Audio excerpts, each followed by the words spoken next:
आदरणीय किसान मजदूर एवं युवा साथियों, हमारे छत्तीसगढ़ के राजनीतिक नेता चाहे कांग्रेस के हों या भाजपा के, सत्ता में रहें या विपक्ष में रहें, इन्होंने कभी भी जनता के इच्छा के अनुरूप न तो सत्ता ने काम किया और न विपक्ष ने विरोध किया। कारण चाहे जो भी हो, हम अब 25 वर्ष से देख रहे हैं। जैसे इस समय पूरे प्रदेश के किसान, हालांकि किसान जान रही है कि प्रदेश की सरकार धान कम खरीदना चाह रही है, इसलिए वो किसानों को पिछले 2 साल से बहुत परेशान कर रही है। इस साल तो और हद पार कर दिया। हालांकि ये मौखिक आदेश है, राजस्व विभाग के अधिकारियों बताते हैं कि जो किसान हिस्सेदार वाली बात आ रही है कि उनका भी एग्रीटेक कराना है। जैसे एक किसान के परिवार में 4 या 5-6 लोग हैं, सबका होना चाहिए, तब शासन की सुविधा मिलेगी। क्या सबको प्रधानमंत्री का जो मिल रहा है 6,000 रुपये वो दिया जाएगा? क्या सबको अलग अलग राशन कार्ड दिया जाएगा? क्या सुविधा देना चाहती है? ये नहीं बता रही है कि हम धान खरीदी नहीं करना चाहते, हमारे पास पैसा नहीं है, इसलिए किसानों को इस रूप से परेशान किया जा रहा है। इस पर विपक्ष ध्यान नहीं दे रहा है। प्रदेश के किसान को कैसा परेशानी हो रहा है। किसान चॉइस सेंटर, तहसील कार्यालय, दुनिया भर की चक्कर लगा रहे हैं, मगर अधिकांश लोगों का काम नहीं हो पा रहा है। कांग्रेस वाले अपने शासन में जो स्मार्ट मीटर लगवाए, उसको मुद्दा बना करके प्रदेश भर में आंदोलन की स्थिति पैदा कर रहे हैं। भाई, आपने ही लगवाया था, तो उस समय क्या कंपनी से आपने बात नहीं किया था कि मीटर तुम्हारा सही है कि गलत है? सत्ता के नशे में चूर थे ना, कमीशन मिला कंपनी की ओर से, लगा दो कह दिए। अब आज को उसी को मुद्दा बना करके आप जनता को दिखा रहे हो स्मार्ट मीटर में बिजली बिल बहुत आ रहा है। ये तो आपके कारण आ रहा है ना। और किसान को जबरन कर्ज में आपने डाल दिया है बिजली बिल के नाम से। आजकल समाचार पत्रों में आप पढ़ रहे होंगे कि प्रधानमंत्री आवास को लेकर के हमारे पक्ष और विपक्ष के नेता, खासकर पूर्व मुख्यमंत्री और वर्तमान उप मुख्यमंत्री जी के बीच जवानी जंग चल रहा है कि हमारे शासन में इतना प्रधानमंत्री आवास दिया गया। ये पूर्व मुख्यमंत्री बता रहे हैं, वर्तमान मुख्यमंत्री बता रहे हैं कि हमारे शासन में इतना दिया गया। मुद्दा ये नहीं है कि रमन सिंह के कार्यकाल में कितना दिया गया, कि भूपेश जी के कार्यकाल में कितना दिया गया, कि विष्णुदेव साय जी के कार्यकाल में कितना दिया गया। मुद्दा ये होना चाहिए कि जो आवास लोगों को दिया गया है, तो पात्र लोगों को दिया गया कि अपात्र लोगों को दिया गया? पैसा लेकर दिया गया कि बगैर पैसे के दिया गया? इस पर चर्चा होना चाहिए, इसकी जांच होनी चाहिए। आज बहुत से भूमिहीन लोग आवास से वंचित,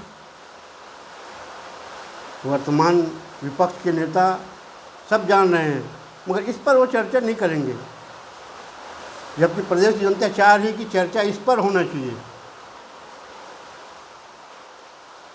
जनता यह भी चाह रही है कि भूमिहीन गरीबों को प्रधानमंत्री आवास मिलना चाहिए आज भी, लेकिन उसके लिए न तो सत्ता के लोग ध्यान दे रहे हैं, न विपक्ष के लोग ध्यान दे रहे हैं। जनता ये भी चाह रही है कि वर्तमान विष्णुदेव जी के शासनकाल में या भाजपा शासनकाल में जिन गरीबों का प्रधानमंत्री आवास विधायक, मंत्री और सरपंचों के स्वार्थ में तोड़ा गया, उसकी जांच होनी चाहिए ना। उन गरीबों को व्यवस्था दिलाना चाहिए। अपने अहंकार में इन लोगों ने तोड़वाया, तो विपक्ष को चाहिए ना कि कितने भूमिहीन लोगों के आवास तोड़े गए पूरे प्रदेश में। बहुत से लोगों का कई कारणों से तोड़ा गया है, क्योंकि उनकी स्वार्थ सिद्ध नहीं हो रही थी, मंत्री विधायक या सरपंचों की। इसको मुद्दा नहीं बना रहे हैं कि गरीबों को जिनका टूट गया है उनको आवाज़ दिलाया जाए। चर्चा तो इस बात पर भी होनी चाहिए कि क्या जिन गरीबों को मकान तोड़ा गया है उनको साल भर से 2 साल से क्यों नहीं दिया गया? क्या नया आवंटन में उसको दिलाएंगे?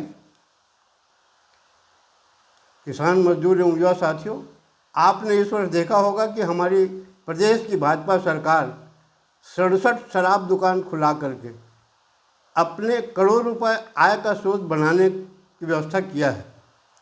वहीं लाखों रुपए खर्च करके हमारे मंत्री विधायक शिक्षण संस्थानों में जा कर के छात्र छात्राओं को नशा बंदी करने के लिए शपथ दिलवा रहे हैं कि नशा से हमको दूर रहना है, हम नशा नहीं करेंगे।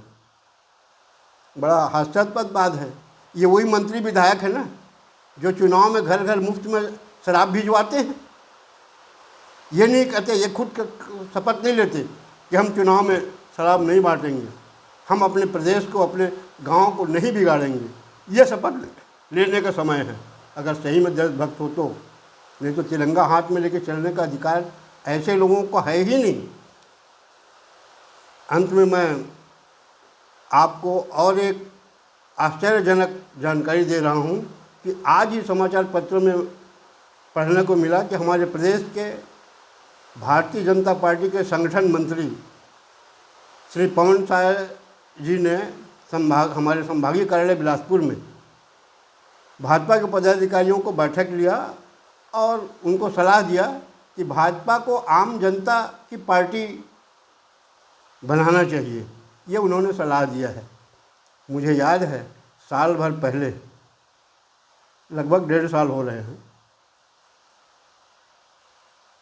उसके पहले भाजपा के जो पूर्व पदाधिकारी थे या कार्यकर्ता थे उनको विधायक मंत्रियों ने जो सताया, अनावश्यक सरकारी अधिकारी, वन विभाग से किसी को वन विभाग से, किसी को कई विभागों से इन्होंने सताया है।